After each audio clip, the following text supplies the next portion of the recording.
Philippe Vodianic, bonjour. Alors là, tu es en demi-teinte, en semi-obscurité, car tu es un artiste et un artiste dans la lumière disparaît. Comme les vampires, il faut du mystère pour un artiste. Alors Philippe, tu peins. Tu peins et tu peins quoi et tu peins où? Bah, je peins quoi? Je peins des monotypes. Je travaille sur le monotype. Ouais.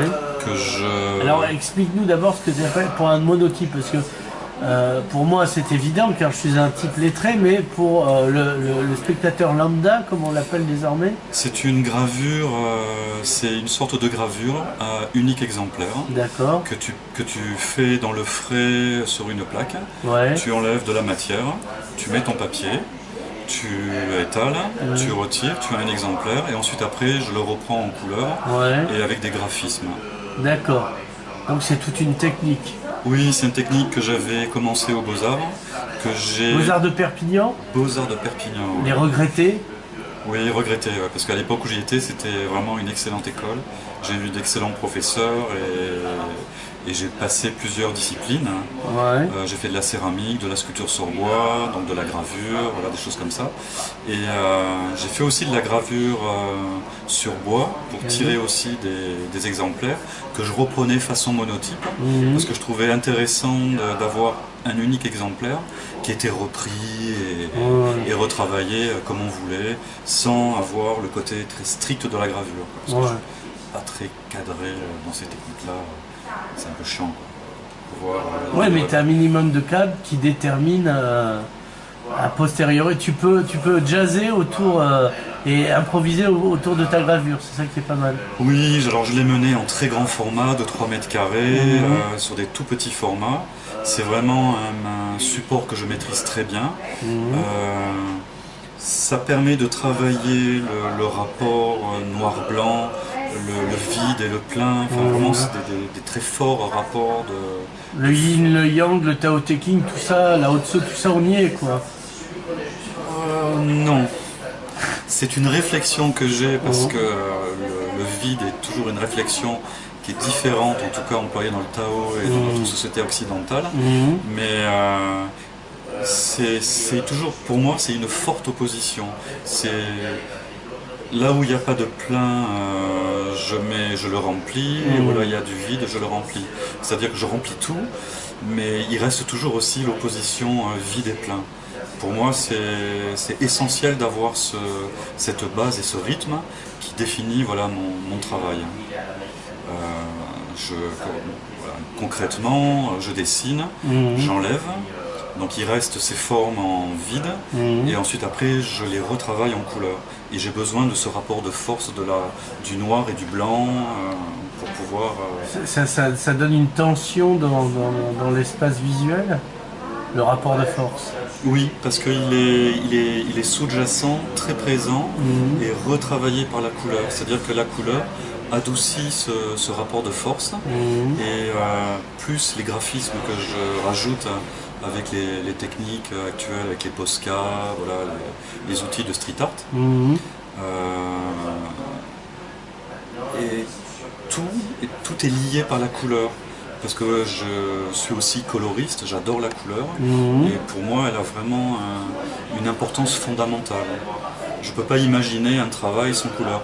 J'ai fait des noirs et blancs, mais c'était toujours là dans ce rapport de force noir-blanc très graphique.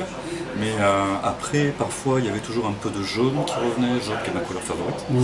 Et, oui, comme la couleur de ton pull. Et le bleu vert. Ouais, turquoise donc en français. Turquoise. Oui, voilà, comme la pierre. Comme la pierre, mais le vert aussi j'aime, mais le jaune c'est vraiment ma couleur préférée, en peinture. D'accord. Parce que ta voiture, elle est comment? Noire. Voilà. Désespérément noire. Voilà, oui, non, tu l'as choisi aussi. Oui. Voilà, tu fais pas le gars genre on m'a forcé monsieur le juge, moi j'étais contre, etc. Non, tu vois. Noir. Donc revenons, alors tu es sur une expo en ce moment qui dure jusqu'à décembre, si mes souvenirs sont... Une expo, c'est à l'atelier de Fred, qui est un restaurant à Céret. Voilà. Un très bon restaurant. Oui. Et donc là, j'expose un ancien travail qui est plus sur le graphisme en pleine nature. C'est des toiles que j'ai réalisées à Bugarache, dans un jardin, en pleine nature. Ouais, et pas dans une secoupe volante. J'aurais bien aimé. J'ai scruté. T'as failli te barrer avec ta secoupe avant la fin du monde, puis tu as dit ah non, c'était pour rire, alors tu as reposé la secoupe et tu as peint. Oui, je suis resté, mais c'est vrai que c'est un endroit qui est magnifique. Hein. Et je suis très. Voilà, c'est quelque chose que pour moi est une grande source d'inspiration, mais qui est d'une ancienne facture. Avec des graphismes, c'est peint sur papier, marouflé sur toile, et c'est voilà, d'inspiration nature, avec des graphismes à base de mine de plomb, du jaune, beaucoup de jaune. C'est une peinture qui donne le saturnisme, c'est ça? Non, pas jusque-là. Non, on dirait aux enfants de ne pas les lécher, quoi, c'est tout. Je suis pas à la peinture. Tu sais, les enfants de pauvres sont pas comme nous, hein. Donc, reviens donc. L'entière responsabilité de tes propos. Moi, je suis pour le malthusianisme. Enfin, bon, passons. On m'appelle Corto Malthus. T'as remarqué qu'il n'aimait pas d'enfants. Oui. Donc, revenons donc à cette expo, donc visible aux heures d'ouverture du restaurant. Oui, c'est midi. Enfin, venez-y manger, vous les verrez. Voilà, puis le midi et le soir. Et le soir, ouais. Et donc là aussi, c'est plutôt figuratif, plutôt graphique, coloré. Et puis j'ai une exposition qui est à venir à la Maison de la Région à Perpignan. Voilà, donc avenue du Général de Gaulle. Oui. Anciennement France Bleu, dans les studios de France Bleu. Ça, je l'ignorais, mais bon, moi je l'ai toujours connu. Maison de la Région. Eh bien, sache que c'était les studios de France Bleu, du temps que c'était Radio France Roussillon, et qu'on faisait une radio publique et pas une radio pour les grands-mères, bleues comme leurs cheveux. Donc, revenons. Donc, quand que c'est-il et quoi qu'il y aura? Alors là, c'est tous mes travaux les plus récents. Toujours basés aussi sur, là vraiment, le monotype que j'ai repris et poussé beaucoup plus loin que ce que j'avais fait avant. Parce qu'un jour, dans mon atelier, il y a mon pote Grégory Epp. Oui, qu'on a déjà vu dans les épisodes précédents. Et on regardait d'anciens panneaux que j'avais faits. Et, il a retravaillé ses travaux, il les a inclus dans des architectures. Et je me suis dit, pourquoi pas? Parce que j'ai été élevé aussi avec quand j'étais aux Beaux-Arts, il y avait Basquiat, il y avait tout cet art des rues, ce street art. Ouais, maintenant c'est à la mode. C'est tellement à la mode qu'il y a du street art dans les musées et plus dans les rues. C'est vrai que maintenant c'est très tendance, très à la mode, c'est devenu du pop art. Voilà, voilà. Ça s'est commercialisé. Mais il y a des gens qui collectionnent un truc qui était à la rue maintenant. Oui, tout à fait. Voilà. C'est assez. Et ça se vend des milliers d'euros. Bah oui, voilà. Bah, si on peut défiscaliser, ce serait dommage de rater ça en même temps. Mais il y a quand même d'excellents travaux. Bah. Et donc j'ai renoué avec d'anciens travaux que j'aimais. Avec tous les nouveaux outils qui ont été façonnés pour le street art. Donc voilà, ça a été une occasion d'utiliser, de transformer le graphisme que j'avais, parce que je suis aussi très graphique dans ma manière d'aborder mon travail. Et donc voilà, ça a été un moyen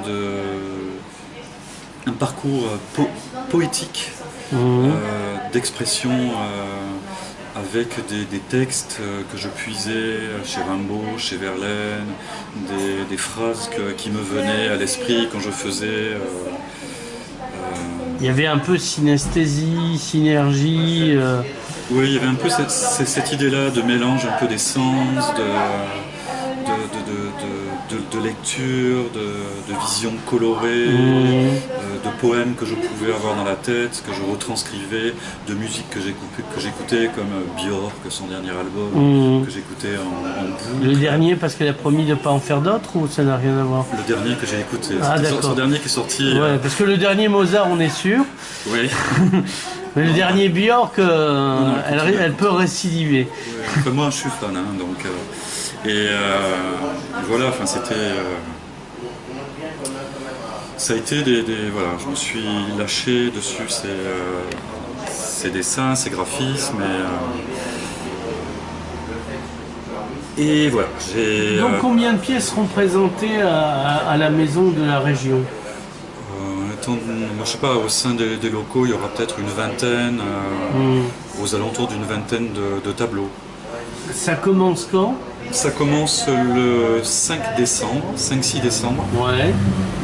Le vernissage est le 8 décembre, Voilà. à la maison de la région, et ça se termine le 22 décembre.